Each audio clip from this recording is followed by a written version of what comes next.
অল্প কিছুক্ষণের মধ্যেই আমাদের খেলা শুরু করবো। আজকে এই প্রথম সেমিফাইনালের সম্মানিত প্রধান অতিথি আমাদের মাঝে উপস্থিত হয়েছেন। আমরা তাকে করতালি দিয়ে শুভেচ্ছা জানাই এবং উপস্থিত আছেন বাউশা ইউনিয়ন বিএনপির সম্মানিত সাধারণ সম্পাদক মোহাম্মদ নাসির উদ্দিন নাসির চাচা। আমরা একটি কথা আমি বলবো, আমি দীঘা তরুণ সংঘের সম্মানিত সেক্রেটারি হিসেবে আমি বলবো, দয়া করে আজকে যদি স্বাগতিক দল বনাম ভবানীগঞ্জ রাজশাহী, আমরা মনে করবো ভবানীগঞ্জ আমাদের অতিথি এবং আমাদের নিজের লোক।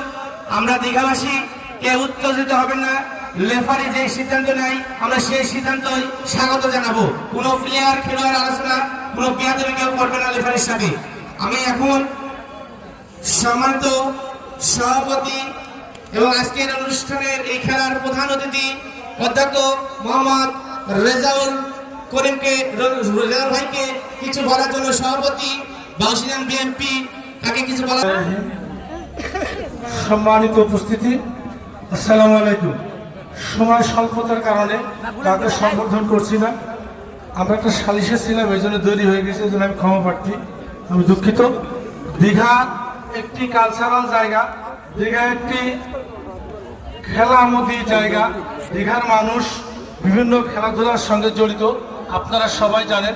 আজকের যে খেলা, দুটি দলের যে সেকেন্ড ফাইনাল যে খেলাটা অত্যন্ত সুন্দর পরিবেশে হবে, আপনারা উপভোগ করবেন। এ বলে আজকে দীঘাবাসীকে পাশাপাশি মাঠে যারা উপস্থিত রয়েছেন সকল দর্শককে বাউশা ইউনিয়ন বিএনপির পক্ষ থেকে মোবারকবাদ জানাই, ধন্যবাদ জানিয়ে আমার কথা এখানে শেষ করছি। আসসালামু আলাইকুম।